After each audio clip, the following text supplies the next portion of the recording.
If I had my way, everything would be so nice. This world would be like Paris.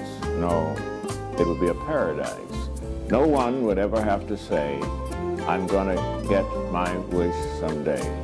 All one would have to do is say, this is my order, if you may. Welcome to another episode of The School Without Walls. I'm Dr. Antony Hobbs, host and founder of this educational program. This educational program is an initiative of a 501c3 corporation called the Human Elevation Love Project. The acronym is HELP. My guest today is Dr. Pamela Moore. Dr. Moore will wear 2 or 3 hats here at the university. A PDSO officer of International Programs and Studies, right? Yes, that's just a technical term for International Student Advisor. Okay, then the visiting assistant professor of Regulatory Science Center, School of Agriculture, Fishery, and Human Services. That's quite a title. Okay. What do you do there? Well, as you indicated, I have a joint appointment, all within the School of Agriculture, Fisheries, and Human Sciences. On the academic side, I teach in the master's program in agriculture regulations. I'm not a soil scientist person. I see. I'm more public policy, so I teach the pre-law, the legal courses dealing with administrative procedure, agriculture regulations.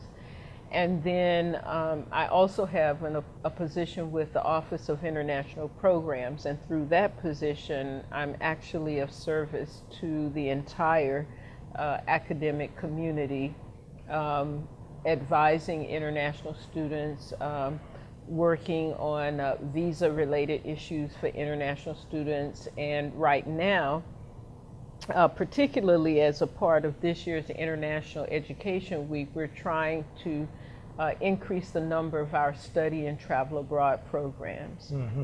So you're here today more or less as the international... Yes, I'm wearing my international hat Okay, today. very good. And you're going to give us an update on what has taken place thus far this week here on campus, right?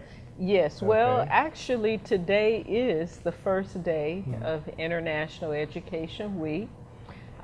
This event is sponsored by the U.S. Department of State and the U.S. Department of Education, and the primary goal is to increase awareness of students, faculty, about the importance of the global community in which we live, to raise awareness of scholarship opportunities for our students, career opportunities. So we have a full week ahead of us, and today we kicked everything off with 2 guests from the Institute of International Education who arrived last night and are here all day today, part of tomorrow, meeting with students and faculty, talking about the various opportunities out there that would assist our young people in getting out of the country, so to speak. And then on Wednesday, we have a representative from one of the international programs with the U.S. Department of Agriculture, and she will primarily be interacting with our ag students.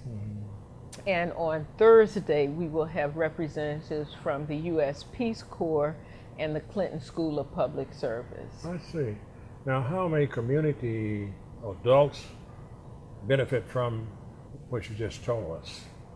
Well, Can they come out and visit or anything like that? Yes. Well, on Thursday night, we culminate the week with International Night of Basketball. It's a women's basketball game that'll be taking place, but we're inviting persons from the community to bring canned goods, free admission, no cost for the game, asking people to bring canned goods, non-perishable items that we can donate as a part of our annual Thanksgiving food drive.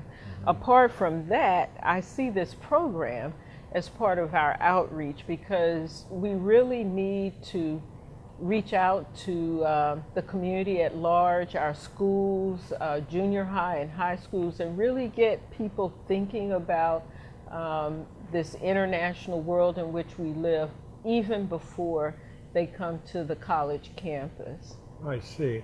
Now this basketball game, will that be our regular varsity team, or would it be consist of students, or? No, what? it'll be the women's varsity team. And what's interesting about this particular event is that the international students have gotten together to organize a special treat during the halftime show. So we're encouraging everybody to come out and participate in that halftime activity. They'll get the opportunity to hear some international music from Africa and Latin America. So instead of our usual hip hop or what have you, it just will be a very international flavor to the game. And we really have to thank Miss Elise Wells Kilbert for helping us with this activity. She's the new Associate Athletic Director. Oh, I see. How many different nationalities do you have here on campus? Yes, that you interact with. Interestingly, we presently have a small international student population, but it's really quite diverse. We have students from Canada, the Netherlands, Mexico, Jamaica, Ecuador, Guatemala. In terms of the African continent, we're represented by South Africa, Uganda, Kenya. And then in terms of Asia and the Middle East, we have students from Bangladesh, Nepal. I believe we have a couple of students from Pakistan. So it's a very small but a very diverse international student population. Okay, let us stop for a break on that, and we'll be back in just a few minutes.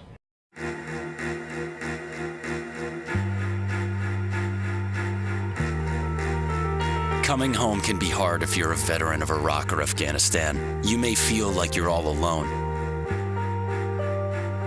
But you're not alone. At iava.org, your fellow vets are all around you.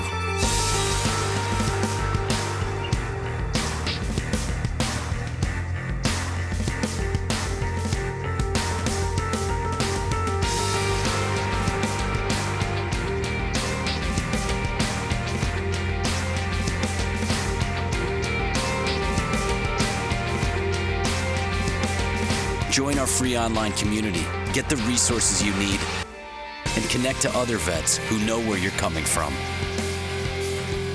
iava.org. We've got your back.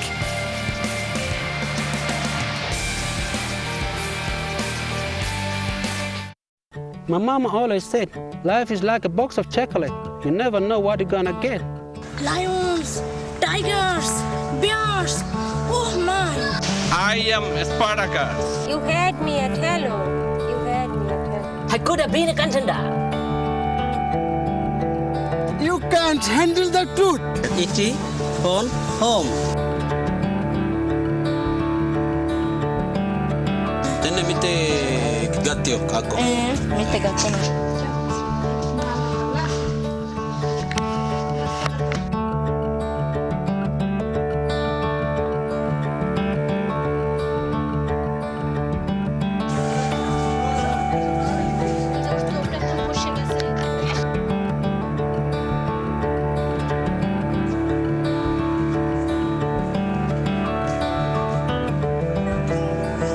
See where the good goes at goodgoes.org. Welcome to the School Without Walls. This is the second segment.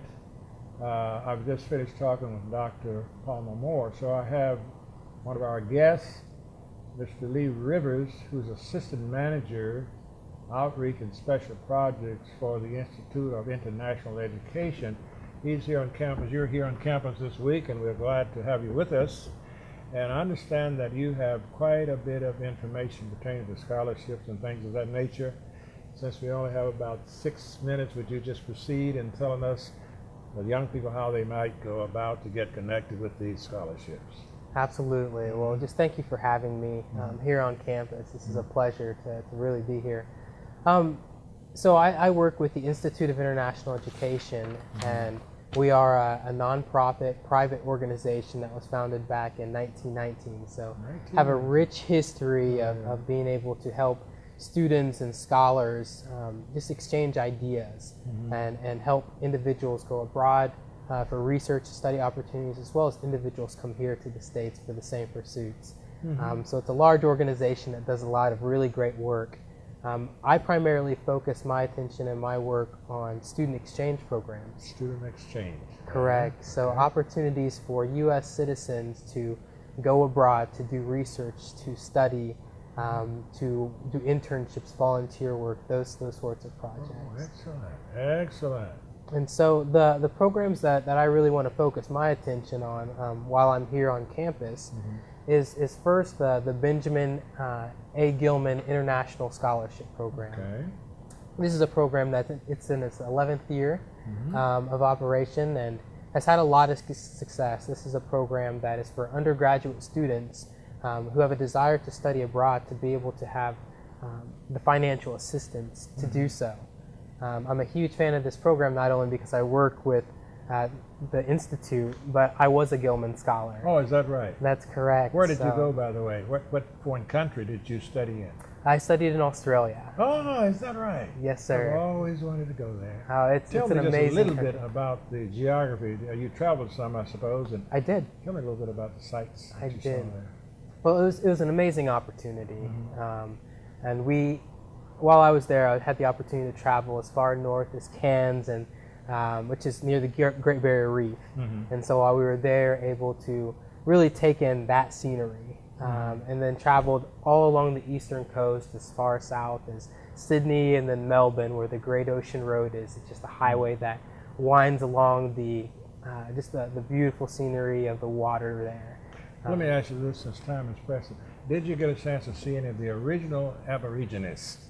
Yes. Did they pass you up on those? I mean, those in their habitat. I don't know whether you call it a reservation or not, but I know they're integrated into the community. But did you go to the original habitat? No, I didn't. When I was there, I was primarily in Canberra, which is the national capital. But I didn't venture out into the bush and see the Aborigines there. That's what I've always wanted to do. Yeah. Those are some of the oldest people on record. I guess you know that. Yes. But you saw those who had integrated into the community, Absolutely. right? Okay. Absolutely. So. All right. So huge fan of the Gilman Scholarship Program. As I said, this is a program for undergraduate students to study abroad, funding for them to study abroad, rather. And this is a program that, in its 11-year history, we've had over 10,000 alumni of the program. 10,000. And so it's actually the largest undergraduate scholarship for study abroad. Could you tell me basically the source of this money? Where does the foundation get most of its money? Absolutely. And so for this program, this is administered by IIE, but it's sponsored by the Department of State, the Bureau of Educational and Cultural Affairs. And so that's where the funding for these scholarships comes from. Would we be correct in saying it's U.S. government money that goes into this? Correct. Okay, that's a citizen tax money. Absolutely. Right. So, Okay. more of an opportunity, more of a reason, really, to take advantage of it. And so what we do with Gilman is we provide scholarships for up to $5,000 to help students that wouldn't typically have the opportunity to study abroad. And so our mission is to diversify the types of students that study abroad in the regions around the world that they're going to. Is that $5,000 per year or for what? $5,000 per what? Great question. Well, our programs they have to be a minimum of 4 weeks that the student is abroad in country to up to 1 academic year. Okay. So it could be stretched out for a shorter term or a longer period of time. 4 weeks, a max of 4 weeks. Minimum 4 weeks, maximum 1 academic year. Oh, I got you. Okay. All right, sure. Okay. All right, you may proceed. What about the Fulbright U.S. student program? That's a different program. Absolutely. Right? Tell us about that one. So the Fulbright U.S. student program, also sponsored by the U.S. Department of State. The Fulbright program, I'd like to look at as a four-way street. While I focus on the student side of the program, there's also a scholar aspects of the program, and this is where U.S. scholars, those that have a Ph.D. or years of experience in the field, are able to go abroad to do research or teach, or a combination of the two. Excellent. And then we also have foreign scholars that come here to the U.S. To do the same. Okay. We only have 2 minutes, so let me ask you a little bit about yourself. Where are you from? Where were you born and raised? Originally from Manhattan, Kansas. Kansas. Attended Kansas State University during my undergraduate years, and that's when I had these international experiences. So I was a Gilman Scholar in Australia, as I had mentioned, and then I was also a Fulbright Hayes Summer Scholar in Tanzania, in Dar es Salaam, Tanzania. Oh, I see. How long were you there? I was there for about a month. About a month, I see. I'm speaking fast, but are you married, children? Yes, I am married, happily married. I've been married for a year and a half, so we still consider ourselves newlyweds. Okay. I suppose we have about 1 more minute, so what will you be doing here on the campus the rest of your stay here? I understand you're leaving tomorrow. Correct. What will you be doing the rest of your stay here? Just interacting with students, encouraging them to look into these opportunities and letting them know that these types of opportunities exist, and we're really looking to get more students of color, get more students that are coming from diverse ethnic backgrounds, attending HBCUs to apply to these opportunities. Speak to this mic right here and tell us what you said. You're speaking directly to the young African-American male. Yes. You know, I stress mentors and so forth. Anything you can say to them to encourage them to take advantage of the things you're talking about and so forth? Oh, absolutely. About a minute, about half a minute? Sure. I feel the biggest growth is going to happen right outside of your comfort zone. And so be bold and step outside of what you're comfortable doing. That's really where true growth happens, and that's where real opportunities are going to come. It's right outside of your comfort zone. And so be bold, dare to dream, and dare to pursue those dreams, and don't let distractions keep you from accomplishing those things that you want to accomplish in life. I see. Well, I want to thank you. I think our time is just about ended. Again, I want to thank you for being with us, and may God bless you and go with you. Thank you. Thank you for having me.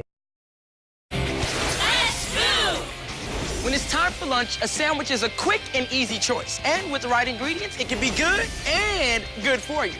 So I'm here today to see who can build the ultimate sandwich. All right, when the time is up, our judges will give you their scores. Ready, set, go! Okay, Jason starts out with a multi-grain roll. Ooh, Allison's stuffing her pita with, yes, spinach, a great source of iron. Jason isn't skipping on the protein, adding plenty of smoked turkey, just like Allison's putting the finishing touches with crispy red bell peppers for a dose of vitamin A. Time! It looks like we have a tie. We'll need to call in our special guest referee. Now, these are what I call quick, delicious lunches. Whole grain breads, a whole variety of ingredients. There are so many different ways to build delicious, healthy sandwiches. These two get high marks in every category. I'd say you're both winners. America. Let's get healthy together.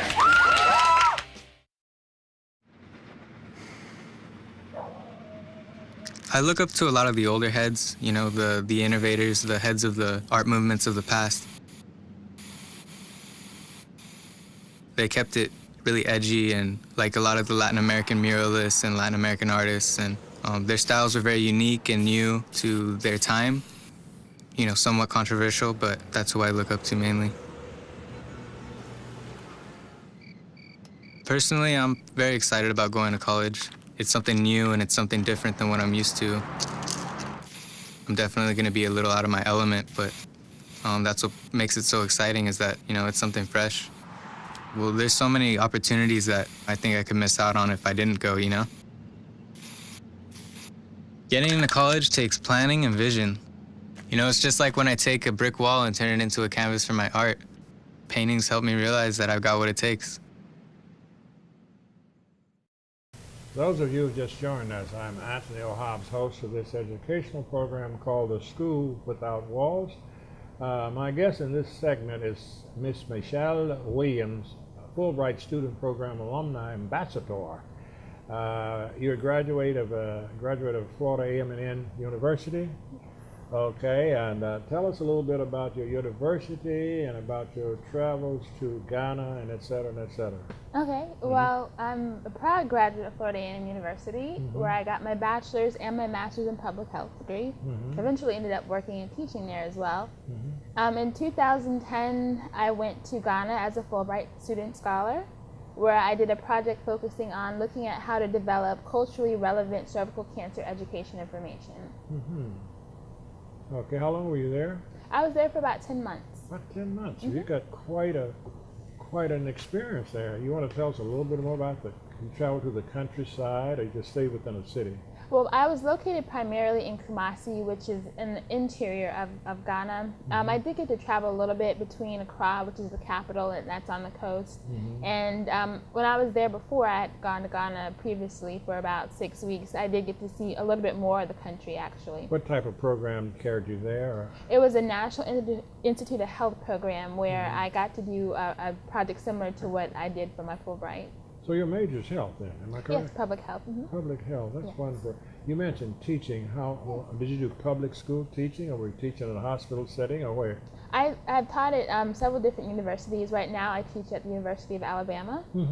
Full-time teacher there? Well, part-time teacher. Part-time teacher I teach there. Introduction to Global Studies.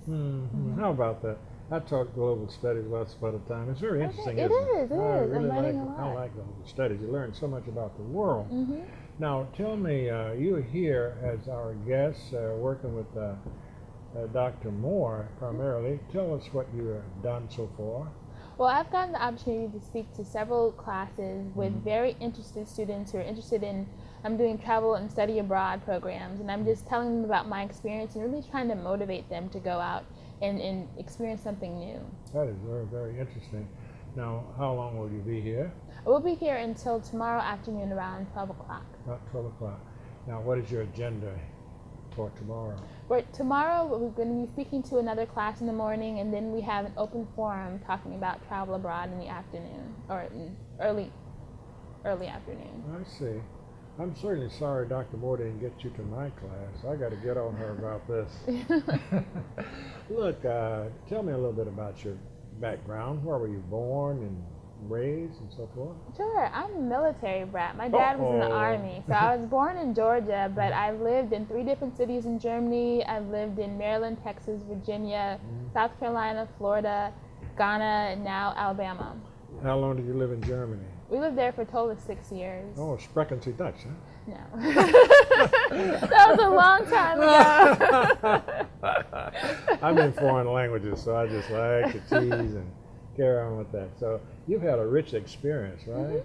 You traveled to Germany. What is a foreign country? Any foreign country other than Germany? Yeah, we went to France and Spain, Switzerland, Sweden. That was more or less for visits, or was your dad working in those? No, but we just visited those countries. Visited those countries. That's a rich experience. Now, what ages were you when you were abroad? Oh gosh, I was really, really young. I was 2 when we first went over, and then we came back, and by the time we left, I was about 10. About 10. Now, I'm going to ask you this about your abroad experience. Did that help you in any way in your education when it came to various things like geography, history, and so forth? Oh, absolutely. And it just helped me in life because I think I'm a lot more open-minded to different cultures, and I'm a lot more culturally sensitive than some people are because I understand the differences aren't necessarily bad things. So. That is excellent. That is one advantage that wealthier children generally have over the impoverished students. They learn so much simply by travel. And we have to, I like to say to the young people who are not fortunate enough to have the money or to get these scholarships that have been mentioned, you travel through literature, through books, and through watching National Geographic and things like that. And you can learn so much. I think we have, about 3 more minutes in this segment. We have 4 more minutes, so I'm going to let you tell the young people. See, this program is designed to use persons like yourself as role models. So you're talking primarily to the African American community. So would you take that camera right there and tell them from your experiences what they might do to achieve as you have, and there might be some pitfalls that you can tell them to miss? Go right ahead, talk to them. Well, definitely, I would encourage everyone to get a passport. That's I read a book by Russell Simmons, and that's one of the things that he really emphasizes: get a passport and plan to travel and do it and go. And try to start when you're young, because when you're older and you have a family, it might be a little bit more difficult. But when you're young, you don't have so many ties. You know, get out there and see the world and, you know, make your impact. One thing that you want to realize is that everyone's not always going to support you. It might be your parents, it might be your brother, your sister, your professors. But if you have a dream, achieve your dream no matter what happens. So go for it, set big goals, make sure that you do what you need to do to be prepared to achieve those goals so that you will be successful in everything that you try to do. But definitely get outside the country, explore the world, enjoy being out and free, and, you know, live it up. I think that is so important to encourage them to do those things before they get married and tied down to that responsibility. A lot of people perhaps don't know that. See, when you're single, you can do a lot of things, but once you get married, then you're committed to that marriage and subject to have children. And I believe that once you have a child, your life becomes secondary to the child. What do you think about that? Well, I see it both ways.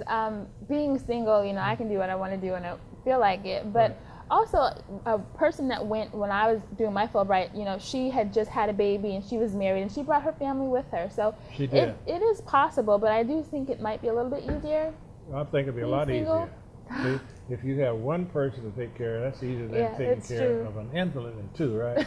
So we're going to try your very best to remember to do this before you get married. We have one more minute, and is there anything you want to say to Dr. Moore or anybody before we close out here? She's a wonderful person. Yes, I just want to commend Dr. Moore for doing such a wonderful job with this. You know, I honestly wish that I had learned about the Fulbright program when I was an undergrad. I definitely would have applied then, but I had no idea about it. And had I been exposed to someone like Lee Rivers or, you know, the program that Dr. Moore put together this week, I think my life would actually be a little bit different than it is now, because I would have definitely stepped out in the international arena a lot earlier in life. Very good. As we close, I'd like to say this. We want to thank God for Dr. Pamela Moore. I think this is her second year with us, and she's brought so much to this university, and may God bless her and give her the strength and the vision to continue to help develop the school. Thank you. Thank you.